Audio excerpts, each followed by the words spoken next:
Good morning. Welcome you to Rajshahi College. I would like to congratulate you because you have been a part of this reputed college. Now, dear students, you know that this college, the fame of this college has spread across the whole world. And the reason why this college is so reputed because of the academic atmosphere and the extracurricular activities that this college provides to the students. Now, this college has basically reached the peak of its success during the recent past, mainly under the leadership of our honorable principal, Professor Bhowmik sir. And we have also a dynamic vice principal sir, Professor Abdul Khalik sir. And our department, I am the teacher of English department. My name is Samyasathee Bhowmik. I am an associate professor. And there are 13 teachers in our department. And this department is headed by Professor Muhammad Nafis, and he is basically a teacher who is serving the college for the longest period of time. So you are fortunate from that point of view. Now, you are the students of Rajshahi College now, so you will try to adjust to cope up with different activities of this college.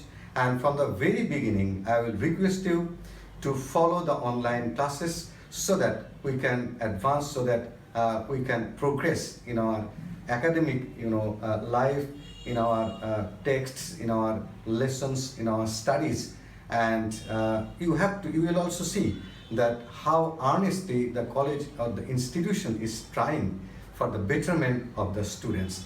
Now, dear students, in my first class, I will start with the analysis of syllabus, and then I will start Unit 1, Lesson 1. So at first, let's go to start our discussion on the syllabus pattern. And after that, I will start Unit 1, Lesson 1. So let's start what we will find in our syllabus at the HSC first paper English. Okay, now I will focus on the syllabus of HSC English first paper. Dear students, before going to discuss the syllabus, what I want to share with you that at the HSC level in first paper English, we have a textbook which is very, very important. And at first I would like to show you the cover and the textbook. You know that this is the textbook for HSC first paper English. You know there may be some changes on the cover page, but basically this is the book. And this book is very important because there are many items which are directly linked with this book. So I am requesting you to buy this book as early as possible. And our first item, in our syllabus, English, first paper English, at first what you will have a passage in number 1. So, and that passage will be selected from this book, the book I showed you. So, and this passage will be directly taken from the book. So there are at least 3 passages which are directly taken from the textbook. And there are other items as well which are linked with the textbook. And the first item is to answer some questions, question answers and multiple choice question answers. And so for example, in number 1, in question number 1, you will have a passage which is taken from the textbook, I have already said. And number A is basically there will be 5 multiple choice questions. And you have to answer those 5 multiple choice questions in question number 1A. So how many questions, multiple choice questions will be there? There will be 5 multiple choice questions over here.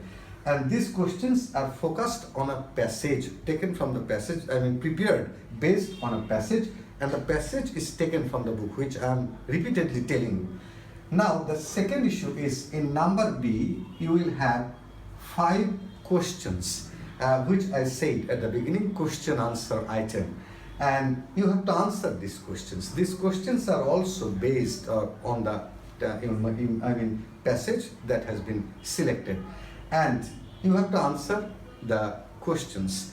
And remember one thing, when you will answer the questions, don't make the length larger. So it's better to answer in 1 or 2 sentences, unless it is a different type of question which requires lengthy answer. Otherwise, please try to confine your answer within two sentences. So what we have in question number 1, we have a passage taken from the text, and based on this passage there will be 5 multiple choice questions, and you have to answer those questions. And there will be 4 options in each questions, and those questions are prepared based on vocabulary, based on information. Basically vocabulary and information are very important for that. I mean, multiple choice question answers. And in case of question answers, in every case, for every question there will be 2 marks. So you have 5 marks over here, and you have 10 marks over here. So 5 questions each carrying 2 marks, and over here 5 questions each carrying 1 mark. So this is all about question number 1. Now when we will go to question number 2, the item will definitely change. So what we will have in question number 2?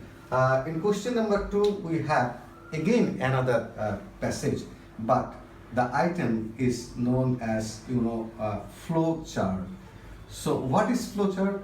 So we have to learn that, and that since this is a new item, we will arrange a different class on flowchart. But at the beginning, I mean in this initial stage in our first class, I would like to tell you that flowchart is a kind of item in which one clue is given on a particular passage. And again, what I said, that there will be a passage in question number 2 as well, and the passage will be taken from the text. So in question number 1, we saw one passage taken from the text, the book I showed you, and in question number 2 there will be another passage taken from the same text I showed you, and based on that passage, you will be asked to write some phrases, not some, 5 phrases, and one phrase or one answer will be given, one clue will be given, and you have to follow that phrase, and following that phrase, following the structure of that phrase, you have to write 5 more, or you have to prepare 5 more phrases according to the question based on the text. So this item is new, and this item also carries 10 marks. So you will write 5 phrases according to one phrase given as an example, and this item is also based on a passage taken from the text. So as I said earlier, that this item needs a different class, an individual class, for our better understanding, so which we will do later. And item number 3, when we will proceed to item number 3, this is basically summary writing, So what is summary writing, and this item also carries 10 marks.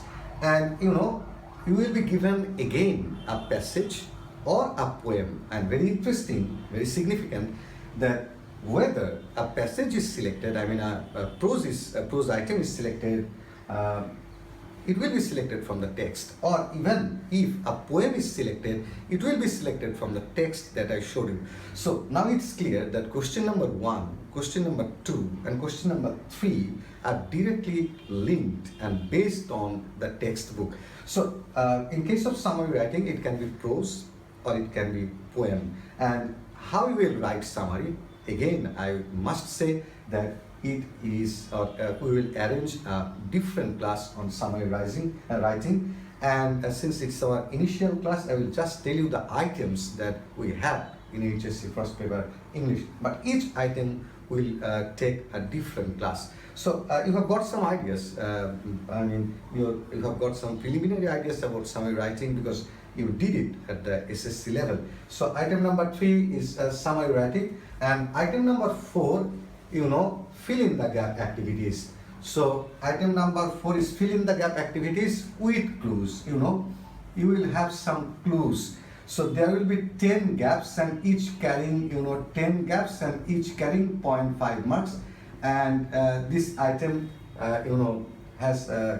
carries 5 marks. So basically in question number 4, the students are asked to insert words, and the words are given in a box, and you have to just choose the words. There may be some changes, grammatical changes and other changes, number changes, but the the clues are given, and you have to fill in the gaps with the given clues. So that is question number 4. And question number 5 is again fill in the gaps but without clues. So this is interesting that without clues, in case of without clues, you have 10 gaps and each carrying 1 marks. So there will be 10 marks. So with clues or clues given and without clues, that means no clue will be given. So in case of question number 5, you have to again fill in the gap activities, but your the words or the clues will not be given. You have to insert words from your own understanding, from your own memory. So that is question number 5. So if you ask me that whether these two questions are linked with the textbook or not, I will say that sometimes these items are also linked with the text. Basically, a fill in the gap activity is prepared based on a particular lesson from the text. So again, these items can be directly or basically are directly or indirectly related with the textbook.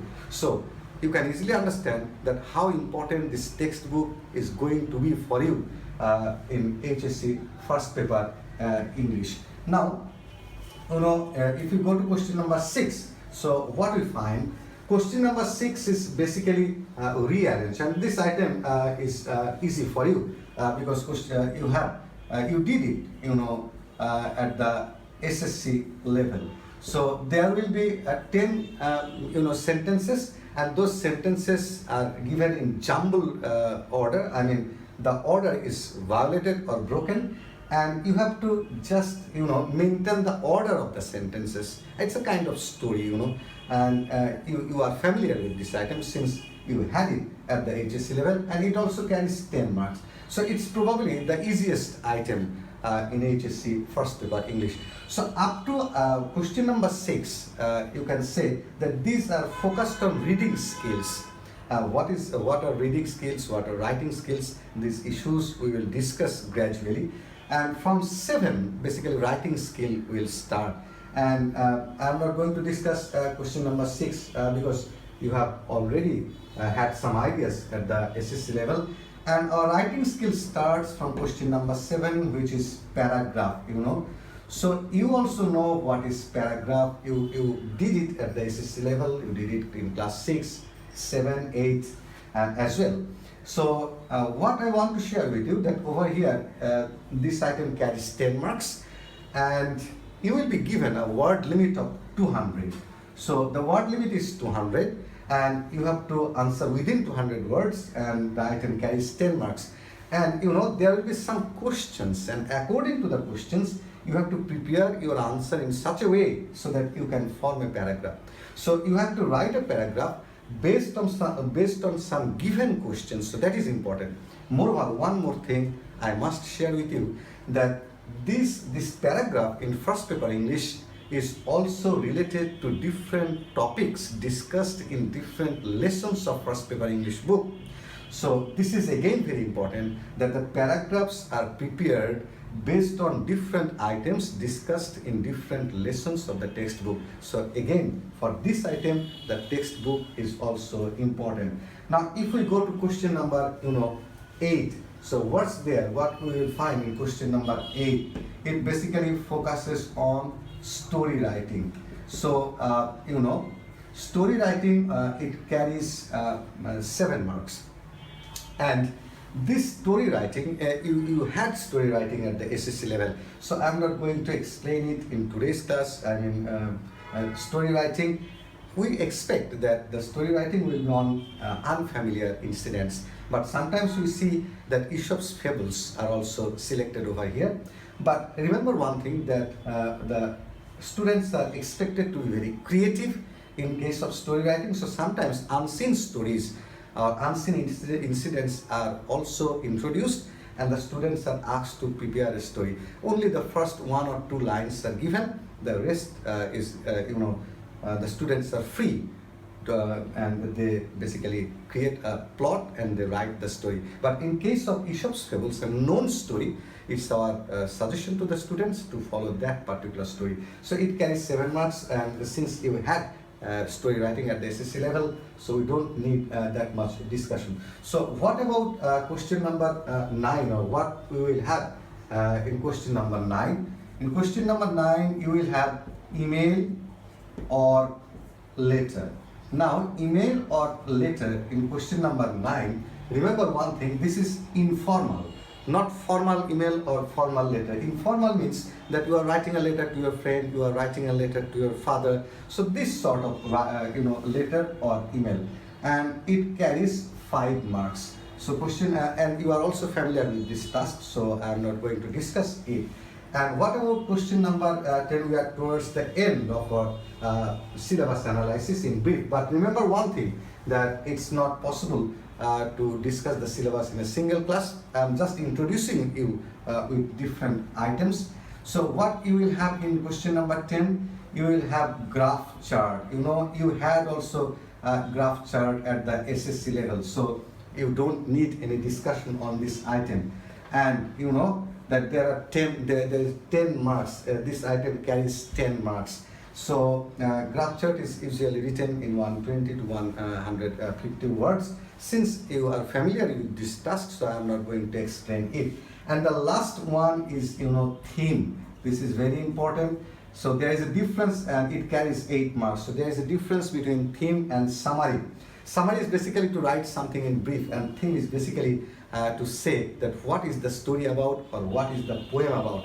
And in case of theme, you will either be given a passage or you will be given a poem, and you will be asked to write a theme on that poem or on that passage. And what is very significant, that in case of theme writing, we have noticed one thing, that in most cases some poems are selected and the poems are basically taken from the text. So that is all about syllabus analysis in brief. All the teachers will take the class, they will also analyze different items separately in the individual classes. So for today's class, I want to conclude over here, and now I will start lesson 1 of unit 1, so that I can give you some ideas that what kind of passages you are going to face. So dear students, let's start lesson 1 of unit 1. Okay, now we are starting unit 1, the title of which is People or Institutions Making History. And lesson 1, the title of lesson 1, The Unforgettable History. And basically we will read the history of the emergence of Bangladesh under the leadership of the father of our nation, Bangabandhu Sheikh Mujibur Rahman. Warm-up activity, you know, I want to introduce you with a warm-up activity that before starting every lesson, you will face some warm-up activity. So what is the significance of warm-up activity? The significance of warm-up activity is to make you prepared psychologically to towards the lesson that you are going to read. So what is the importance? The importance is to, you know, explore the ideas the students or the learners have about the topic they are going to study, they are going to read. So from that point of view, warm-up activity is very important, because, you know, your background knowledge about the lesson you are going to study or you are going to read is always necessary, is always very important. So that's why warm-up activity is given at the beginning, so that the teacher and the students, they can discuss issues related to the lesson they are going to read. So what about the warm-up activity over here? There are some questions. I mean, these questions are not meant for, you know, testing the students, rather to introduce them with the idea, with the things or with the issues they are going to read. What do you know about Bangabandhu Sheikh Mujibur Rahman? So this is the first, you know, item regarding which the students will have a kind of discussion. So the students will answer, they will discuss among themselves. The teacher might ask them, just to make them, you know, feel free, just to make them prepared for the lesson. So over here you have to explain about your ideas about Bangabandhu Sheikh Mujibur Rahman. So, how will it help you to understand the passage that you are going to read? Because your background knowledge, you have definitely got some background knowledge that you are going to read. We are going to read the historical 7th March speech delivered by Bangabandhu Sheikh Mujibur Rahman on 7th March 1971. So we are going to read that. Before going to read that, you are asked some questions just to, make you prepared for the lesson. So what is he giving the speech? What was the time? So where is he giving the speech? What was the time? So he delivered a speech which is historical. And when did he deliver it? What was the time? Where did he deliver the speech? So you will discuss among yourselves. The students will discuss among yourselves. If we had the genuine classroom, the teacher would probably ask the students regarding these issues, and the students would answer in that case, and there would be a kind of discussion among the students and the teachers. So that's how things could be learned. But unfortunately, we have to deal with these things online. What is the significance of the speech? So you are also asked to answer that. What about the significance of Bangabandhu's speech on 7th March? What do you know about the importance of his speech? How did his speech inspire the people of Bangladesh at that time? So what is the role of his speech, regarding the independence of Bangladesh?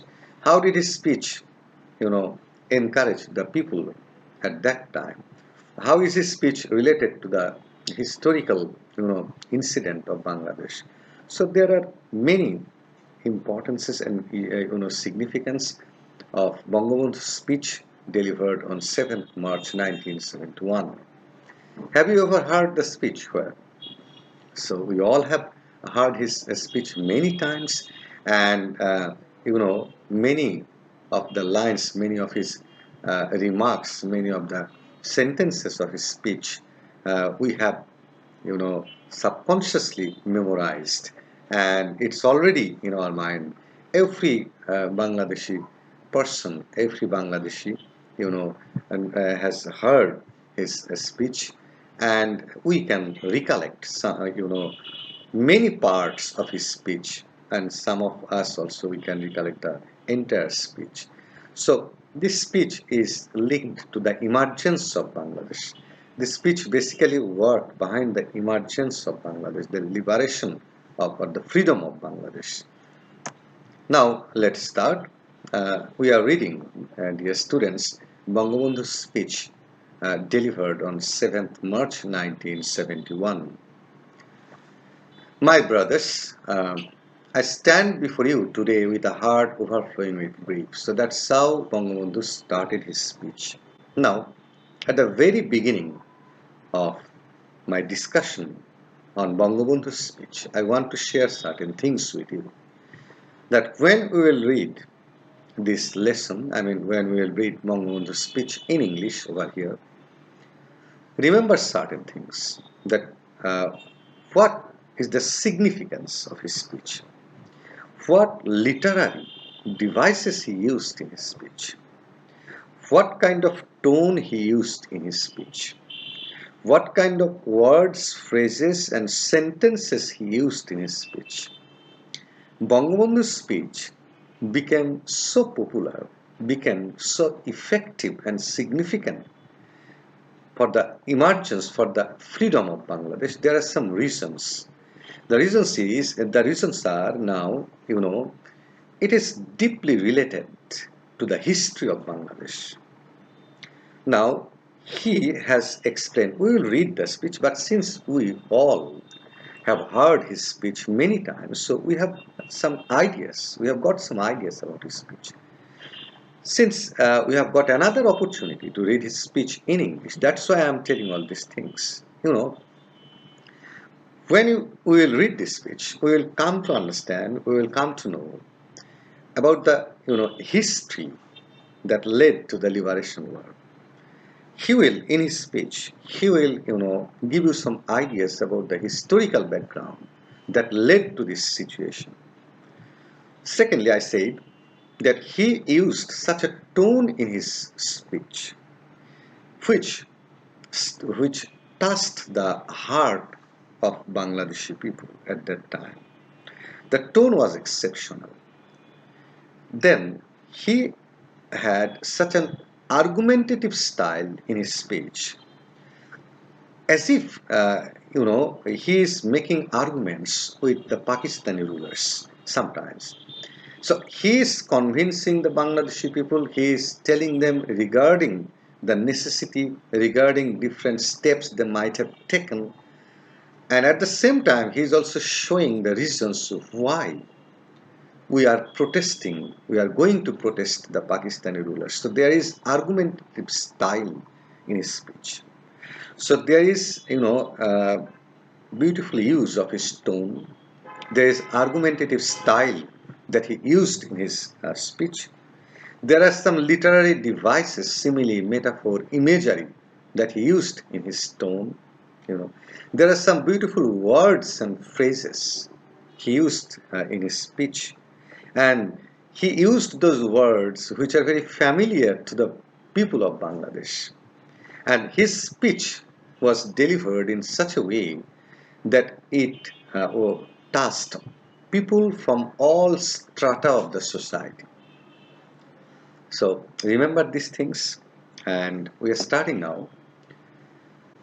My brothers, I stand before you today with a heart overflowing with grief. So what he says at the very beginning, the reason why he is standing before the people, he is standing before the people because we have a heart which is overflown with grief. It's overflowing. Our heart is overflowed with grief. Now, why our heart is overflowing with grief? Because there are many reasons. We have been oppressed, we have been suppressed by the Pakistani rulers. You are fully aware of the events that are going on and understand their import. So Bangabandhu is saying that you are aware of the events, you are conscious of the events which are happening around us, and you also understand the importance of these incidents. So not only me, all of you understand that what is happening around us, and you also know the importance, you also know the significance of these incidents. We have been trying to do our best to cope with the situation. We have tried. We have tried to compromise with Pakistan. We have tried to cope up with the situation. We are oppressed. We are suppressed. The Pakistani rulers, they are dominating us. But still we have tried our limit best. And yet, unfortunately, the streets of Dhaka. So, despite our effort to compromise with the Pakistani rulers, our efforts have not worked. Why? Because the Pakistani rulers are behaving in an illogical, irrational manner. And that is why, unfortunately, the streets of Dhaka, Chittagong, Khulna, Rajshahi, and Rangpur, so the major cities of Bangladesh, are awash with the blood of our brothers. Awash with the blood of our brothers means that these cities, the roads of these cities are flooded with blood. So that's the beautiful phrase, awash with blood. So these roads, I mean the roads of Dhaka, Chittagong, Khulna, Rajshahi and Rangpur have been flooded with the blood of our brothers. The people of Bengal now want to be free. So since we have been shot dead, since we have been oppressed, since we have been dominated by the Pakistani rulers, brutally, that's why we want to be free. The people of Bengal now want to live. The people of Bengal, they want to survive, they want to live. And the people of Bengal now want their rights. And the people of Bengal, they want their rights, their human rights. What have we done that was wrong? So that is the question he asks.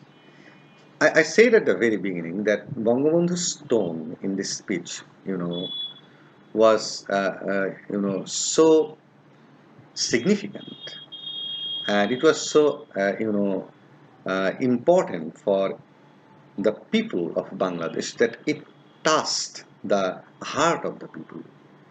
After the elections, sometimes he's giving arguments, sometimes he is, becomes emotional, and he uses his feelings, and we all were emotionals. All are emotionals regarding the issues that are related to the country. So the mixture of feelings, logic, history, literary devices, so everything is present in his speech. That is why his speech is one of the greatest uh, speeches delivered in the world so far.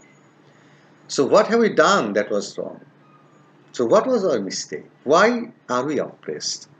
Why are we suppressed? Why are we dominated by the Pakistani rulers? After the elections, so you all know that there was election. The people of Bangladesh voted as one for me. So the people of Bangladesh gave me votes. For the Awami League, they gave votes to the Awami League. We were to sit in the National Assembly, and we were supposed to sit in the Assembly, in the Parliament, draft a constitution for ourselves there, and we were supposed to make a constitution over there in the Parliament and build our country. And after that, we were supposed to build our country, build our nation.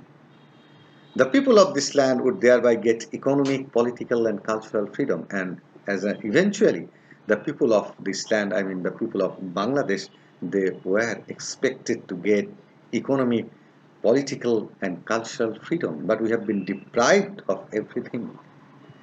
But it is with regret uh, that I have to report to you, but with a heart full of sorrow. With regret, Bangabandhu is saying, with regret, I am informing you that we have passed through 23 tragic years. So, you know, after 1947, we passed 23 tragic years. Why tragic years? Because we were inflicted pains. They inflicted pains on us. They suppressed us. We suffered in their hands. That is why tragic years. Bengal's history of those years is full of stories of torture. So our history of 23 years is a history of torture, is a history of suppression. Torture was inflicted on our people, of bloodshed, and it's a history of bloodshed. By them repeatedly, there was bloodshed, there was repeated bloodshed. 23 years of a history of men and women in agony. So the history of these 23 years is basically history of agony of our men and women. Agony means pains, sufferings. So it's a history of pains. It's the history of sufferings of the 20 years. So you have by this time you have understood that how Bangabandhu was uh, preparing the audience, the people who gathered over there. He was so much argumentative. He was based on history, and he was advancing logically. And he said, but already he has given the hint that we tried our best to adjust with the Pakistani rulers, but it's not possible because they can only inflict torture on us. They were so brutal that they only made us suffer, made us, we only felt pains and sufferings. We experienced pains and sufferings. The history of Bangladesh is the history of a people who have repeatedly made their highways crimson with their blood. So the meaning of this sentence is the history of Bangladesh, or the history of Bangladeshi people, is that we have made the paths, the roads of our country, flooded with blood. The roads have become red with blood. We shed blood in 1952, so he was obviously giving hints to language movement. So we shed blood in 1952, even though we were the victors in the elections of 1954. So we were the victors. That means we won the election in 1954. We could not form a government then, but again we were deprived. We were not given the rights to form the government. In 1958, Ayub Khan declared martial law to enslave us for the next 10 years. In 1958, Ayub Khan declared martial law to enslave us. So when martial law was declared, human rights were obviously withdrawn, and we were made almost slaves for next 10 years. In 1966, when we launched the 6-point movement, our boys were shot dead on 7 June. So in 1966, when the 6-point movement was declared, then our boys were shot dead. When after the movement of 1969, Ayub Khan fell from power, so after the movement of 1969, Ayub Khan fell from power, and Yahya Khan assumed the reins of the government, and Yahya Khan came to power in 1969, and he declared that he would give us constitution and restore democracy. And Yahya Khan said that he would give us a constitution and he would give us a democracy. We listened to him. A lot has happened since and elections have taken place. So a lot has happened, elections have taken place, but we have not got either constitution or democracy. I have met President Yahya Khan. Bangabandhu says that how much he tried.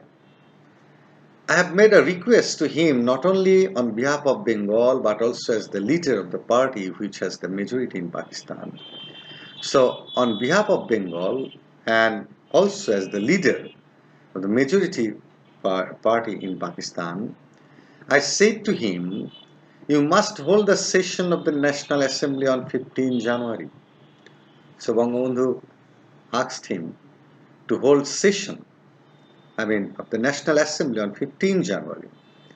But he did not listen to me. But Yahya Khan, did not listen to Bangabandhu. He listened to Mr. Bhutto instead.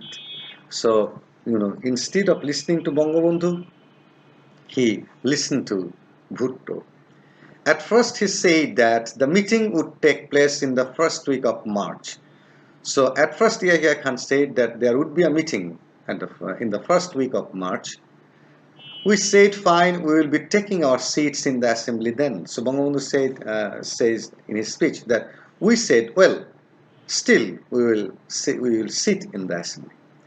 I said we will carry out our discussions in the assembly, and he also decided to carry out discussions in the assembly. I went so far as to say that if anyone came up with an offer that was just, even though we were in the majority, we would agree to that offer. So you can easily understand from Bangabandhu's this sentence, that he was also ready to accept any logical proposal coming from even a single person. So how much logical he was, how much rational he was. But the problem with the Pakistani rulers was so, rigid. They were so rigid that they were all the time, they were trying to deceive us. They always suppressed us, they oppressed us, they dominated us, and they always tried to deceive us. So Bangabandhu said that even if there was a single person who was logical, still we would accept his proposal. Mr. Bhutto came here. He carried out discussions with us. So Mr. Bhutto came. He carried out discussions with us. He had said that the doors of negotiations had not been shut and there would be further negotiations. And Mr. Bhutto said that the door of negotiations was still there and we would negotiate. We would again discuss. I then had talks with other leaders. Bangabandhu says that he talked to other leaders. I said to them, come and sit down with us. Bangabandhu proposed them to come and sit down with us. Let's create a constitution for ourselves through discussions, and said that let's create a constitution for ourselves through discussions. But Mr. Bhutto declared that if West Pakistani members came here, the assembly would end up as a slaughterhouse. So Mr. Bhutto said that if Pakistani members would come here, the assembly would turn into a slaughterhouse. So it was Mr. Bhutto's apprehension. But he claimed that whoever came here would be slaughtered, and he said that whoever would come here to join the assembly would be killed, would be slaughtered. He said that if anyone showed up here, all shops from Peshawar to Karachi would be shut down. And he also said, Mr. Bhutto also said that if uh, anyone would come here, the shops from Peshawar to Karachi would be shut down. So these are the reasons Mr. Bhutto showed. I declared that the assembly would continue to meet, but Bangabandhu said that the assembly would continue. But suddenly on the 1st of March, the assembly was shut down. But the assembly was suddenly shut down. Mr. Yahya Khan called the session of the assembly in his capacity as the president, and I declared I would be attending it. But Mr. Yahya Khan again, called the session of the assembly in his capacity because he was the president, and Bangabandhu said that he would attend. Mr. Bhutto said he would not be part of it, but Mr. Bhutto said that he would not join, he would not attend. 35 members of the assembly came from West Pakistan to take part in its proceedings. So 35 members of West Pakistan had come to take part in these proceedings. But it was dissolved all of a sudden. But the assembly was dissolved suddenly. The blame was put on the people of Bengal. The finger was pointed at me. And after, when the assembly was dissolved, the blame was put on the people of Bengal, and the finger was pointed at Bangabandhu. You know, After the assembly's session was prorogued, the people of this country protested. So when the session was prorogued, when the session was suspended, the people of Bangladesh protested. I told them, observe the general strike we have called peacefully. So Bangabandhu asked the people of Bangladesh to observe the strike peacefully. He told them, shut down all mills and factories. So Bangabandhu also asked them to shut down all mills and factories. Our people responded to my call. So the people of Bangladesh spontaneously responded to Bangabandhu's call. They came to the streets spontaneously. They expressed their firm determination to carry out the struggle peacefully. So the people of Bangladesh, they came to the streets to protest spontaneously. They expressed their firm determination to carry out the struggle peacefully, and they also expressed their determination to carry out the struggle peacefully. And that's how they supported Bangabandhu Sheikh Mujibur Rahman. Now, dear students, we want to stop here today's class, and in next class we will read the next part. The next part of Bangabandhu's speech. We reached almost half of his speech, and I want to tell you again one thing that I discussed at the beginning of my speech when I discussed, the syllabus type. That this textbook is very important. All the lessons are very important. And these lessons are important for multiple choice question answers, for question answers, for flowchart, for summary writing, and theme writing as well. And there are other items which are not directly but indirectly related to this text. So our understanding with the text has to be very strong. So keep it in mind, and from the very beginning, be sincere to the text. And again, finally, I would like to congratulate you for you have got the chance and opportunity to read in Rajshahi College, and I hope that your academic career will be a great one, and all of you who have got admitted to Rajshahi College with an objective or with aims of doing well in your life, in your academic life, I hope that your dreams will come true and you will be also able to contribute to the institution from academic point of view and from extracurricular activities. You will get involved, yourself involved in different extracurricular activities as well. So you will be a good human being finally. And that is our expectation. And we also hope, we are also quite sure that you are going to be good students, and at the same time, you are going to be good human beings. So with that hope, let's conclude our first class. Thank you very much and see you again.